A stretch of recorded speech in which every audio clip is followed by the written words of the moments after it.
Mayor হিসেবে ইশরাক হোসেনের শপথের দাবিতে শান্তিপূর্ণ অবস্থান কর্মসূচিতে হঠাৎ করে হামলা হয়েছে। বহিরাগতরা হামলা চালিয়ে কুপিয়ে গুরুতর জখম করেছে কয়েকজনকে। আহতদের দেখতে হাসপাতালে গিয়ে ইশরাক হোসেন বলেন, হামলাকারীদের সঙ্গে উপদেষ্টা আসিফ মাহমুদের যোগসাজশ থাকতে পারে।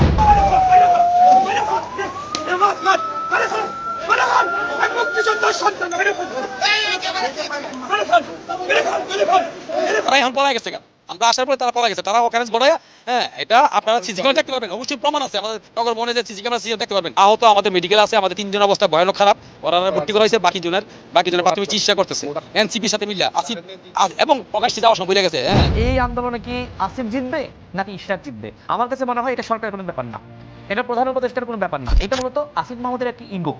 কারণ তিনি এখানে আরেকজন ব্যক্তিকে প্রশাসক হিসেবে বসাতে চেয়েছিলেন। এবার মেয়র পদের দাবিতে ইশরাক হোসেনের সমর্থকরা যখন আন্দোলন করছিল, তখন তাদের উপর একটি দল হঠাৎ হামলা করে। ইশরাক হোসেনের অভিযোগ যে এই হামলা উপদেষ্টা আসিফ মাহমুদের নির্দেশে হয়েছে। ঘটনার কিছুক্ষণ পর আসিফ মাহমুদকে গ্রেফতারের দাবিতে বিএনপি ও এর সহযোগী সংগঠনগুলো রাজপথে নেমে প্রতিবাদ করছে। এটা আসিফ ভুঁইয়ার নির্দেশে বহিরাগত লোকেরা, সাথে আমাদের সিটি কর্পোরেশনের কিছু লোক যারা আসিফ ভুঁইয়ার পেইড ওয়ার্কার, তারা এসে এই গন্ডগোলটা। এছাড়াও আসিফ মাহমুদ সরকারের দায়িত্বকে নতুন দল তৈরি করে এবং ইশরাকের সাথে বিএনপির সাথে ভাগবিতণ্ডা করায় মুখ খুলেছেন এবার গণঅধিকার পরিষদের নেতা রাশেদ খান। আমার জনাব ইশরাকের রাজনীতির জন্য কিন্তু এটি একটি চ্যালেঞ্জ যে এই আন্দোলনে কি আসিফ জিতবে নাকি ইশরাক জিতবে। আমার কাছে মনে হয় এটা সরকারের কোনো ব্যাপার না, এটা প্রধান উপদেষ্টার কোনো ব্যাপার না, এটা মূলত ব্যক্তি, এটা মূলত আসিফ মাহমুদের একটি ইগো। কারণ তিনি এইখানে আরেকজন ব্যক্তিকে প্রশাসক হিসেবে বসাতে চেয়েছিলেন এবং বিভিন্ন সময় কিন্তু আমাদের দলের সাথে তারা আলোচনা করেছেন, হ্যাঁ, বিভিন্ন ইস্যুতে। তো সেই জায়গায় আমি জেনেই বলছি যে এইখানে একজন ব্যক্তিকে তিনি বসাতে চেয়েছিলেন, কিন্তু সমস্যা হয়ে গেছে যে হঠাৎ করে আদালতের কাছ থেকে আরেকটি রায় এসেছে। তো রায় আসার কারণে এখন এইখানে আর কোনো প্রশাসক ওই এজাজের মতন কাউকে বসাতে পারতেছে না। তো সমস্যা এখানে মূলত তারা দুই সিটি কর্পোরেশনে দুইজনকে বসিয়ে তাদের সাংগঠনিক সক্ষমতা বাড়াতে চেয়েছিলেন। এই যে নিজেদের দলকে শক্তিশালী করা, এই চিন্তা যখন একজন উপদেষ্টা করেন তখন তিনি শপথ ভঙ্গ করেন। তিনি দলে নাই আনুষ্ঠানিকভাবে। কে বলছে দলে নাই? ওই দলের যদি আপনি কাউকে যদি বলেন মাস্টার মাইন্ড, তিনজন মাস্টার মাইন্ড, একজন নাহিদ ইসলাম, একজন আসিফ মাহমুদ, আরেকজন আপনার মাহমুদ আলম, এই তিনজনের নেতৃত্বে এনসিপি গঠিত হয়েছে। আমি আপনার টকশোতে চ্যালেঞ্জ করে বলছি, প্রমাণ করুক তারা। মাস্টার মাইন্ডের স্বীকৃতি তো একজনই না, পেয়েছে। ওই মাস্টার মাইন্ড উনি তো কোনো মাস্টার মাইন্ডই না, ওটা তো ভুয়া মাস্টার মাইন্ড। মূলত আমি দল গঠনের মাস্টার মাইন্ড বলছি। এখনো পর্যন্ত এনসিপির ফান্ডিং থেকে শুরু করে সবকিছু কিন্তু আসিফ মাহমুদ থেকে শুরু করে মাহমুদ আলম তারাই কিন্তু করতেছে। তাদের বেতন থেকে হোক আর অন্য কোনো উপরি পাওনা থেকে হোক, তারাই কিন্তু ফান্ডিং করতেছে। আর আপনি যদি বলেন যে আমি মিথ্যা বলতেছি, ঠিক আছে, আসিফ মাহমুদ আমার সামনে টকশোতে আসুক, চ্যালেঞ্জ করতেছি যে এই দল গঠনের অন্যতম মাস্টার মাইন্ড আসিফ মাহমুদ, মাহমুদ আলম, তারা বিভিন্ন দলের সাথে, সংগঠনের সাথে, ব্যক্তির সাথে তারা বৈঠক করেছে, আমাদের সাথেও করেছে। তো যাই হোক, এনসিপি একটি নতুন দল, আমাদের কোনো আপত্তি নাই। সাথে বৈঠক করেন। আসন্ন নির্বাচনে এনসিপির আসন সংখ্যা নিয়ে দেখা যাচ্ছে বিভিন্ন বিতর্কিত প্রশ্ন। ইশরাক এবং আসিফ মাহমুদের মধ্যকার দ্বন্দ্ব এবং নির্বাচনী আসন সংখ্যা নিয়ে কি বলছে রাজনৈতিক বিশ্লেষকরা, শুনুন, দেখে আসা যাক। তখন পাবলিক অফিস থেকে সরানোর জন্য গিয়েছিলাম, একটি দলই মানি না। আমরা এই দলটা বর্তমানে যে কার্যকরিতা অথবা যে জায়গায় ওনারা তো ভোটিং ফ্যাক্টে কথা বলেন, ইলেকশন কথা বলি না, আমি আইনের উপরে শ্রদ্ধা রেখে আমি না বলেছিলেন যে মানে জনগণের হলে ভোটে বিচার করবে। তো আমি মনে করি এটা 50-100 উপরে ওনাদের বিচারালয়ের বেশি কাঠগড়ায় দাঁড় করাতে পারবেন। এবং বিএনপির এখন যে পরিস্থিতি, আমি গ্রামে গঞ্জে মাঠে কথা হয়েছে, 50 থেকে 100 আসনে বেশি যাবে না, এবং 50 থেকে 100 আসন পাবে বিএনপি। এর উপরে যাবে না। কারণ কি, বিএনপি তাহলে বিজয়ী হচ্ছে না? না, আমরা মনে করি না বিএনপি বিজয় হবে, কারণ গত 10 মাসে যেই ধরনের হিস্ট্রিগুলো বাংলাদেশে ঘটেছে, আপনি যখন গ্রামেগঞ্জে মানুষের সাথে কথা বলবেন, এটা ওনারা চেষ্টা করছে, এটা হুমানদাই করতেছে না, বিকজ তারা ওয়ার ইজ গ্রেটেড, ওনার সেই শিক্ষাটা আছে, ওনার আব্বু ওনাকে ওই শিক্ষাটা দিয়েছে। কিন্তু আমি যখন আমার বিভিন্ন জায়গায় আমি যাওয়ার চেষ্টা করেছি, মুখ করেছি, থামিয়ে দিচ্ছেন আপনি হুমামের? না এটা মুখ খাবে না, ওনাদের এটা প্রশংসা না। বাংলাদেশে যারা এই সিস্টেমটা চায় না, আমি ওনাদেরকে অবশ্যই অ্যাপ্রিসিয়েট করতে হবে, এবং ওনাদের কাছে আমাদের শিক্ষণীয় রয়েছে। এবং যারা করছে সেই জায়গাটায় আমি আবার ওনাকে একটু দোষ দিবে, সেই জায়গাটা উনি লাউড হচ্ছে না, দলের কারণে হইতে পারতেছে না, এটা হলো বাস্তবতা।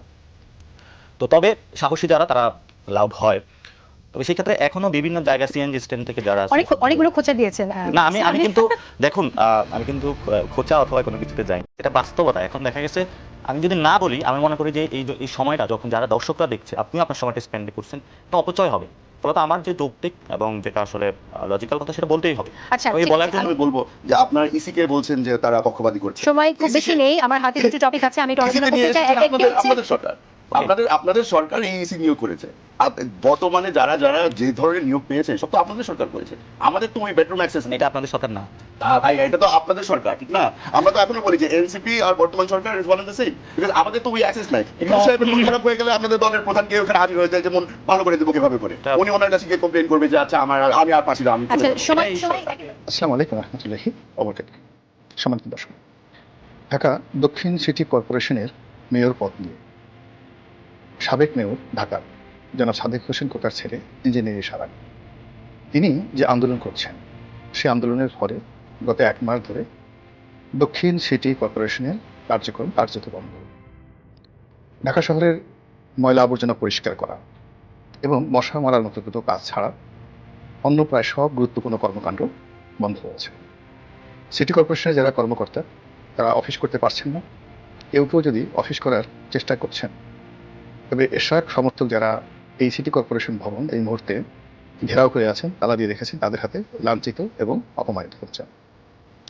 জনাব এশরাক মাঝে মধ্যে সেখানে যাচ্ছেন এবং তার সমর্থকদেরকে তিনি উৎসাহ দিচ্ছেন এবং তিনি যে কথাবার্তা বলছেন, কর্মকাণ্ড চালাচ্ছেন, তাতে এই যে পবিত্র ঈদুল আজহার আগে তিনি যেভাবে ঘোষণা দিয়েছেন যে তাকে যদি নির্দিষ্ট সময়ের মধ্যে শপথ পড়ানো না হয়, সেক্ষেত্রে তিনি নিজেই শপথ পড়ে নেবেন এবং মেয়র হিসেবে, নির্বাচিত মেয়র হিসেবে কর্মকাণ্ড শুরু করে দেবেন।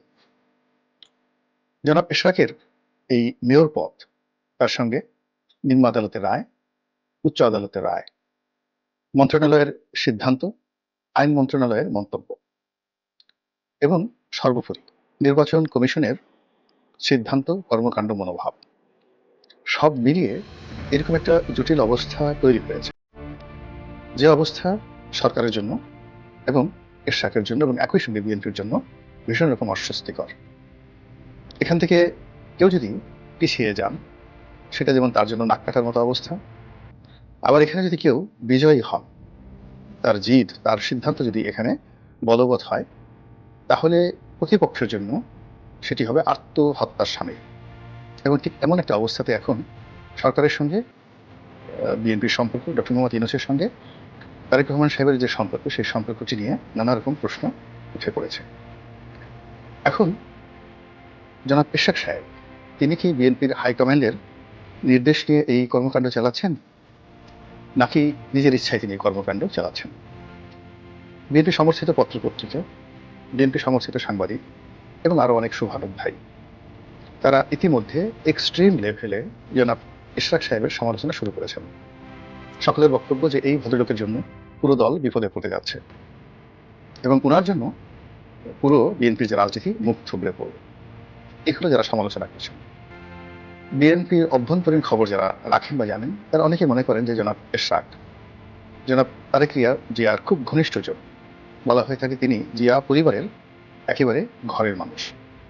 এবং এই মুহূর্তে পুরো বিএনপির রাজনীতিতে যদি জিয়া পরিবারের ঘরের মানুষ কাউকে বলা হয়, তাহলে সেটা এরশাদ সাহেবকে ধরে নেওয়া হয়। তিনি জনাব তারেক রহমানের স্নেহ